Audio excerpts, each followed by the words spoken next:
Scene here. There I am. Okay. So yeah, it's been a minute since I've been here doing this, and it's not a bad thing. I've actually been quite busy, so I wanted to kind of go over that a little bit today. What I have been doing, which correlates to the commercial photography and real estate market just in general, okay? And that has been, it has shown no signs of slowing down. And here we are in the end of September now, and this is traditionally this is the time of year when you can expect, rightfully expect, things to really slow down. And that just hasn't come to fruition. So I've been as busy now as I was this past May. And that is really saying something, because usually we have a big drop-off right now. So it hasn't given me a lot of time for things like this, like streaming. But the other part of that, too, is I got kind of burnt out on YouTube. You know, YouTube has never been something that I obviously am not a large creator. You can see that by my subscriber count on my channel. I have heard from my subscribers that I do present some unique content, and so I'm grateful that they think that I'm doing that, and I hope to always bring value to everybody. But I got burnt out on it. You know, I got burnt out on it because it has never been really my focus to grow a YouTube channel, and you know, it's just been to engage really with other creators and other photographers, real estate photographers, kind of like me out there. And I think I've done a pretty good job in doing this. In fact, I know I've done a pretty good job in doing that, because I've been stopped at different conferences and things like that by people say, oh, hey, you know, I love watching your videos. So that's cool. You know, that's cool, but there's only so far I'm going to take my effort with it if I'm not seeing any kind of return. That isn't necessarily just monetarily, you know, because I make a pretty good living as a photographer. But, you know, it's just every now and then I just get in one of these funks where I want to start making more content. And that is, I think, now what I'm going to do. So I don't think this hot market is going to stay around forever. As far as the listings are concerned, there is one thing I think that has created this right now.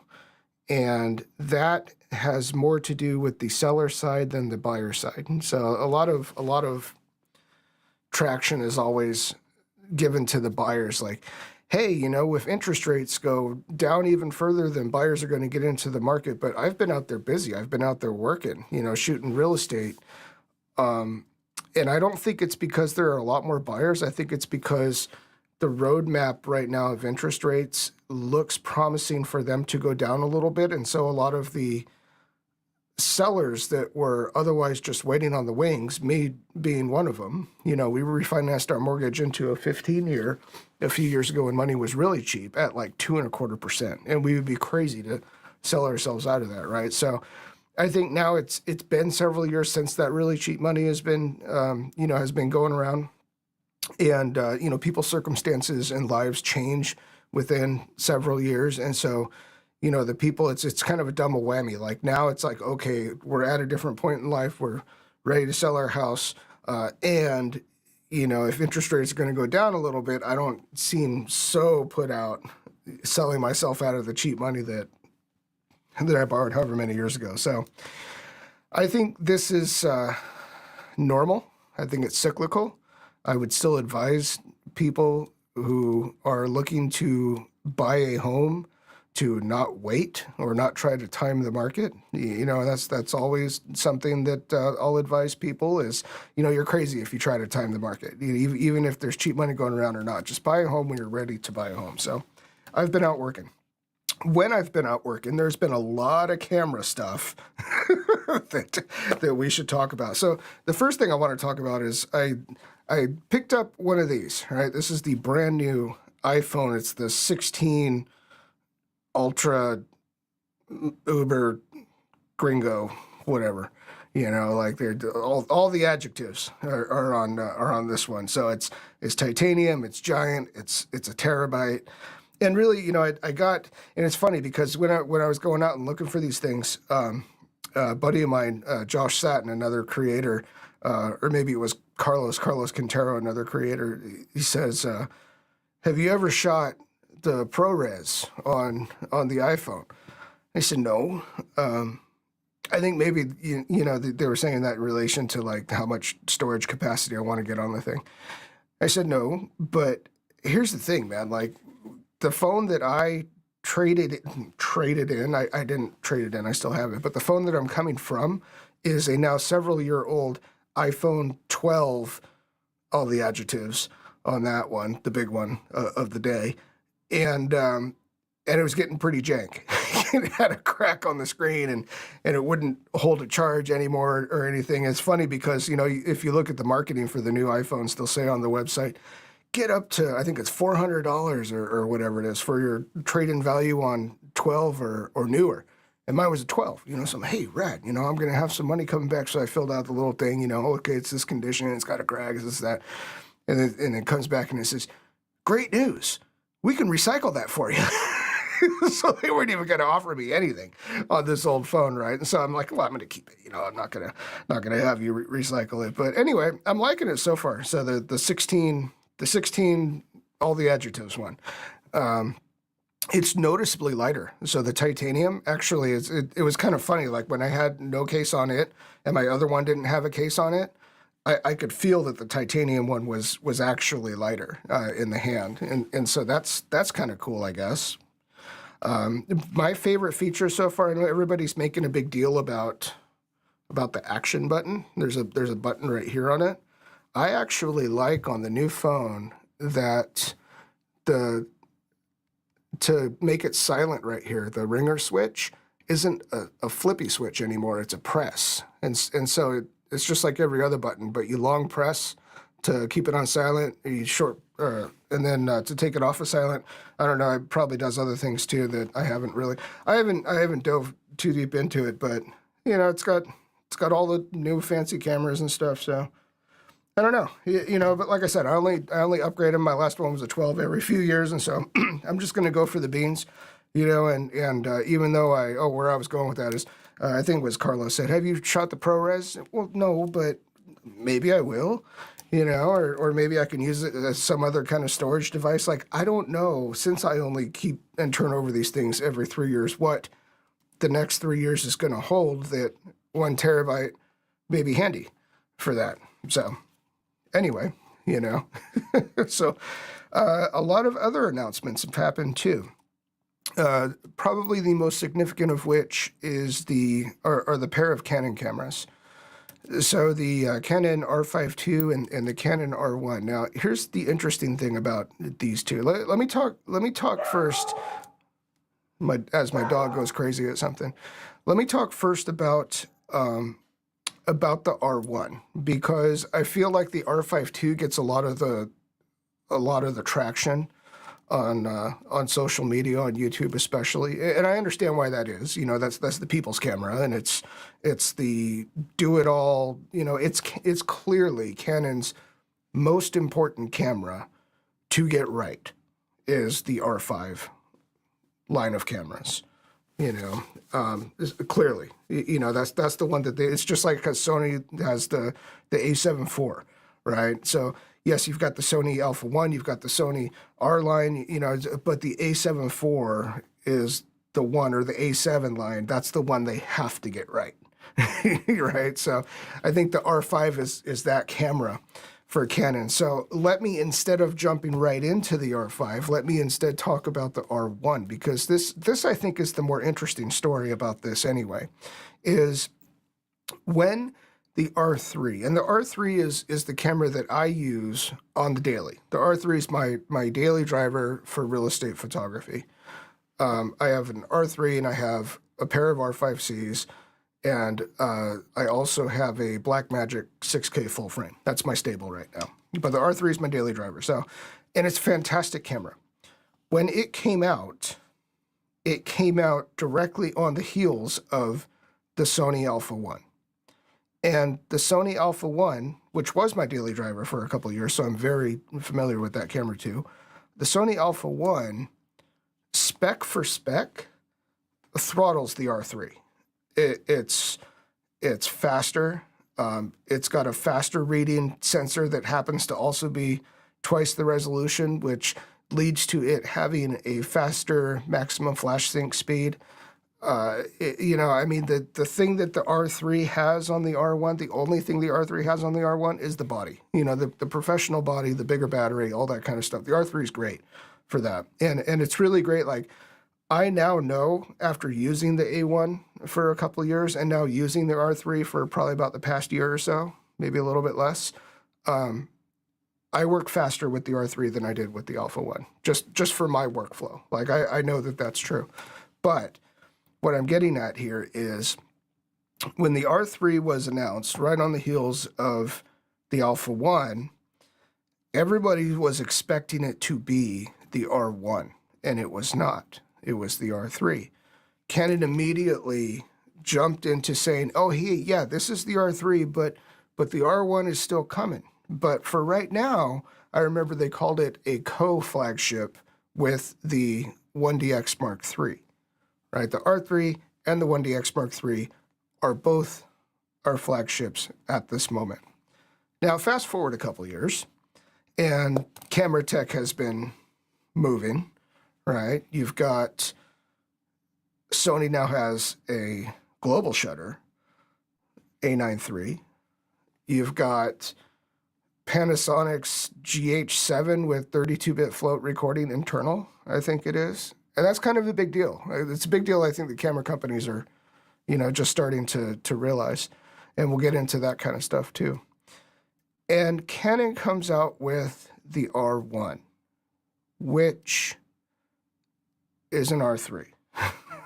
So this is not the clouds have parted, heavens have opened camera that everybody, I shouldn't say expected, but everybody wanted. A kind of camera that would be the master of everything, like they were saying. This is not that. Now, the R3 is one heck of a solid camera, and it wouldn't be my primary camera if it wasn't. So there isn't any like confirmation bias here. You know, I actually got a pretty good deal on an R3 because I traded it to a buddy for some other stuff. But the R3 is just, it's an awesome camera. And so there are two schools of thought here. Was the R3 going to be the R1 initially? I think yes. But even if it wasn't, the type of evolutionary stuff that Canon has put in the R3 to now make it the R1, did it go far enough? I would say no. I would say the biggest thing that it didn't do right is, unless you're going to bring a global shutter like Sony did, you need more resolution than 24 megapixel in 2024. Now, my main camera is 24 megapixels. So you know, so why is that? Well, just because your competition has it, you know, and that's really the thing. It's because Sony has the A7 IV with 33 megapixels. Sony A1 is 50 megapixel. The A7 R5 is 61 or something like that. And the highest megapixel Canon camera that we have right now is the R5. Now, I'm not expecting it to be R5 level resolution out of the R1. It never has been with Canon. If you take a look at traditionally, the 1 series bodies are always lower, like 20 or 24 megapixel, and then the 5 series bodies are always 30-something, 40-something. The 5 DSR, I think, was 55, maybe it was. And so, you know, that 45 megapixel is really a sweet spot with the R series bodies. And another part of that too is Canon can get away with having, so the other part of the resolution thing, right? The other part of megapixel is professional workflows, right? So I'm somebody who outsources my composites editing to Asia. And in doing so, having those small files really helps in being able to get those out to an editor. Now, you can take a look at it a couple different ways. You can say, well, okay, a 24 megapixel camera is, when you're talking about uncompressed RAWs, okay, is going to be much smaller files to transfer than a 45 megapixel uncompressed RAWs. And that would usually be true. But one of the things that I discovered in using both Sony and Canon cameras side by side in that period of time, about a year ago or so, where I did have an Alpha 1, an R3, an R5C. Like I had all these, and an A7 IV, I think, too, at the same time. So I had all these, and I was kind of using them interchangeably for a while, figuring out what I liked, what I didn't, you know, and so forth. And what I noticed was uncompressed RAW Sony files are about twice as heavy as uncompressed RAW Canon files. So the uncompressed RAW 45 megapixel files coming off of the R5 or the R5C sensor, they are about 1 megabyte per megapixel. So they're about 50 megabytes for each of those uncompressed RAW stills images. On the Sony side of it, on the Alpha 1, the 50 megapixel Alpha 1, and also the A7 IV, the 31 or 33 or whatever it is, they're about 2 megabytes per megapixel. So on the Alpha 1, for instance, they're about 100 megabytes apiece for the uncompressed RAWs versus 50 megabytes apiece for the same resolution, similar enough anyway, right, coming off the R5 variant cameras. So Canon kind of gets, and at first I thought, okay, well, why is this? You know, is it the codec is so much more efficient, or do I actually have more grading latitude in post with these heavier files than I do with the lighter ones, you know, Sony versus Canon? And what I found is these Sony files are a little bit more robust, especially from the Alpha 1. The Alpha 1 is kind of an outlier, as is the R3 in the Canon world.